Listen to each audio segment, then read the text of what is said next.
Brigitte Macron et Gabriel Attal ont fait arrêter à 6 heures du matin 30 citoyens français sur le fondement de la loi Chiappa censée protéger les plus fragiles et vulnérables de la société. Brigitte Macron avait bel et bien rencontré Emmanuel lorsque, professeur de son lycée, il avait 14 ans et elle 37. C'est-à-dire des âges ayant une position d'autorité susceptible de lui faire encourir une responsabilité criminelle pour pédophilie si la prescription n'était pas intervenue. Cette forme du capitalisme développant à outrance la production, après avoir mis en place ce que Gunther Anders appelait très bien l'obsolescence de l'homme, est en train d'aller au bout de son processus, c'est-à-dire on est en train de se passer de l'homme. Donc on va se retrouver avec des populations surnuméraires, égarés, sans but, ayant perdu l'idée de l'œuvre, du travail qu'ils portaient, etc. Donc des gens sans âme, errants. Notre-Dame n'appartient plus aux chrétiens et je me demande même si elle appartient encore aux Français ou bien si elle n'est pas désormais devenue de facto la propriété de tous les gros mécènes qui ont aidé à sa reconstruction. Il y a tout qui hurlait, Notre-Dame ne vous appartient plus, elle a été confisquée par l'élite, ne vous plaignez pas les gueux, il vous reste le foot. Même un policier à qui je demandais si Manu nous avait volé Notre-Dame qui m'a répondu non, il nous a volé la France.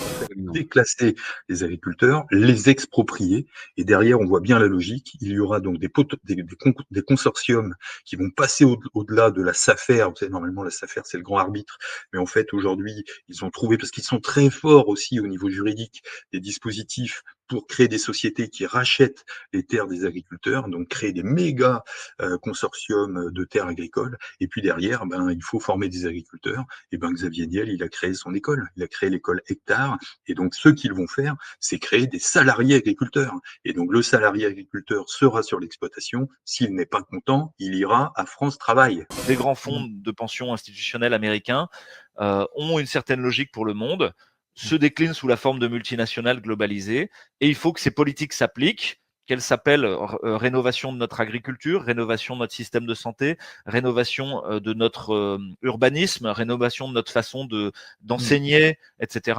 Donc la digitalisation de notre existence. Tout ça est en place actuellement de manière très très importante.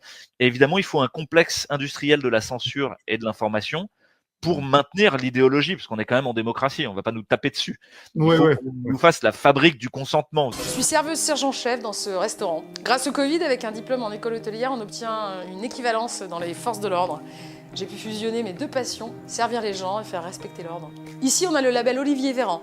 La vocation, je l'ai eue pendant le premier confinement. Pour passer le temps, je dénonçais mes voisins qui sortaient un petit peu trop souvent ou qui faisaient des fêtes clandestines. On va aller chercher le dealer, celui qui fait la surveillance au coin de rue, mais ne vous inquiétez pas, en fait, les enjeux sont bien supérieurs à cela, et je persiste à penser que si nous avons perdu la place de leader mondial au niveau du trafic de drogue, nous sommes encore très très très très très très bien placés, et possiblement sur le trio de tête, parce que comment la Colombie, etc., ils ne produisent pas pour...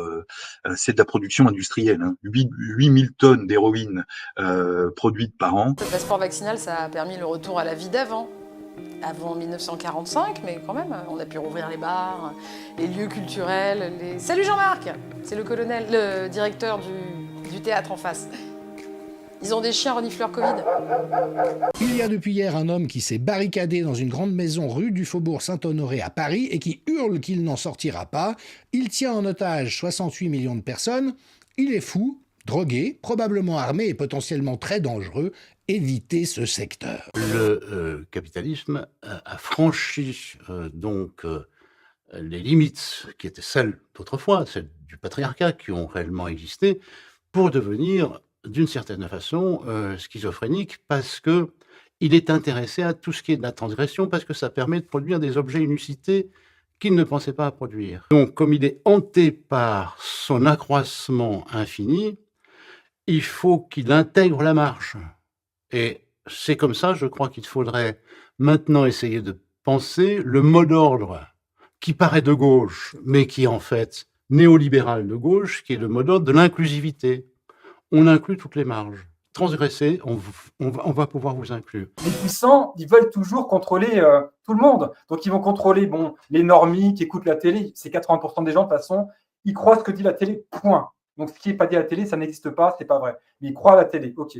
Et puis, il y a des autres qui se posent des questions. Et ceux-là, on veut les mener vers des fausses pistes. L'État dictatorial tyrannique macronien est en pleine panique, ce qui s'est traduit par la mise en garde à vue d'une trentaine d'opposants. Nous en avons été informés hier, dont Aurélien Poirson-Atlan, alias Zoé Sagan, à la demande de l'épouse Macron, Bertrand Scholler et un ensemble d'autres personnalités de la dissidence. La fausse piste numéro 1, c'est regarder les Chinois, ce qu'ils font, et après on va trouver des méchants qui travaillent sur... Alors, tu as parlé de gains de fonction au tout début, les gens qui se posent des questions et qui remettent en question la pseudoscience virologie, ils parlent de gains de fiction. C'est une histoire qu'on nous raconte. Si on tombe dans le panneau, on va croire à cette histoire, on va croire que oh là, ils font des trucs incroyables dans ces labos avec des super virus hyper méchants. Et nous on dit mais quelles sont vos preuves? Il n'y a pas de preuves, c'est n'importe quoi. C'est pas parce qu'il y a des brevets qu'il y a une réalité de l'objet lié à ce brevet ou de la réalité même du danger de l'objet qui serait créé par ce brevet. Je crois que la culture est globalement, comme je l'ai dit tout à l'heure, un moyen d'élever l'individu au-dessus de sa condition immédiate, qui est une condition pulsionnelle, pour essayer de lui donner des moyens de ne pas devenir esclave de ses passions et de ses pulsions. Si on détruit la culture, on est complice d'une certaine façon du néolibéralisme qui va promouvoir ce fonctionnement pulsionnel. Pas du tout, les gens qui sont contre le passeport vaccinal sont libres de rester chez eux. Mais je vois pas où est le problème. Tu peux pas conduire si t'as pas de permis, tu peux pas faire de karaoké si t'as pas 3 grammes, tu peux pas faire le Tour de France si t'es pas dopé, tu peux pas faire de politique si t'as pas de casserole au cul. On a parlé de Marseille, on pourrait parler du Havre, évidemment, qui a été maire du Havre. Ben, je crois qu'il était assez proche d'Alain Juppé, le mec qui a été à l'origine de la répression des Gilets jaunes. Hein. On parle encore d'eux, parce qu'ils ont cristallisé l'ensemble de notre écœurement du système, au final. Et ben, c'est Édouard Philippe. Voilà, et ben Édouard Philippe est le maire de la deuxième passoire de France qui s'appelle Le Havre. Une prison décrépite censée être abandonnée au milieu, un homme sous une couverture. Oui, le gars se planque sous une couverture. Après, peut-être que c'est un timide le type, on sait pas. Ce prisonnier retrouvé n'est autre qu'Adil Urbal, un civil syrien. Et quelle coïncidence, CNN est là pour capturer ce moment authentique d'un mec planqué sous une couverture comme un papier cadeau. En tant que Française juive, le crime du siècle qui se déroule sous nos yeux, en direct, annoncé par le gouvernement israélien, en notre nom, mais insupportable. Et quand il commet un génocide au nom de la défense de tous les juifs du monde, il nous associe à sa politique génocidaire. Au niveau des sapes, pas un pli, pas une tache. Alors, soit il est resté 3 mois sous sa couverture à attendre que CNN vienne le chercher, soit il y a une laverie et un pressing dans sa cellule. Un peu de sang, un blouson dégueulasse, une larmichette de morve. Faites-le boiter, Adil. Il boite même pas, le mec. À la fin, tu fais débarquer une colombe avec une pancarte PIS, avec en fond la bande originale des évadés, un violon discret histoire d'ajouter une couche de pathos. Emballer, c'est peser, il n'y a plus rien à voir. Dans les pays du reste du monde, et en particulier en Afrique et au Moyen-Orient, on donne le pouvoir au parti qui ne pourra pas s'imposer par la force, parce qu'il est trop faible. Et par conséquent, on donne le pouvoir au parti qui cherchera à créer le consensus autour de lui, et qui ne pourra pas le faire par la force parce qu'il est trop faible pour le faire. Et c'est pour ça que la minorité alaouite, qui est une minorité effectivement en Syrie, a le pouvoir depuis si longtemps en Syrie. On lui a dit d'opérer un retrait stratégique, ville par ville, afin de permettre à l'HTF de prendre tout le pays avec le moins de sang versé. Ce que Bachar a accepté. En échange, on lui a donné la garantie à lui et à sa famille qu'ils vont être exfiltrés, et c'est ce qui est arrivé. On n'a pas eu d'allocution, par exemple, de Bachar al-Assad. Il ne s'est pas adressé au peuple syrien, il n'y a pas vraiment eu de communication, il n'a pas recherché à mobiliser la population, il n'a pas cherché à mobiliser son armée. Donc, on voit qu'il y avait vraiment l'idée de dire « Ok, ça sert à rien de se battre et de détruire davantage le pays et probablement il faut laisser les choses comme ça. » Je suppose que les services de renseignement russes ont probablement été presque aussi surpris par la rapidité du mouvement djihadiste en quelques jours, du coin nord-ouest de la Syrie jusqu'à Damas. Tout le monde a été pris de court par cela, peut-être même les djihadistes, alors que le régime d'Assad s'effondrait.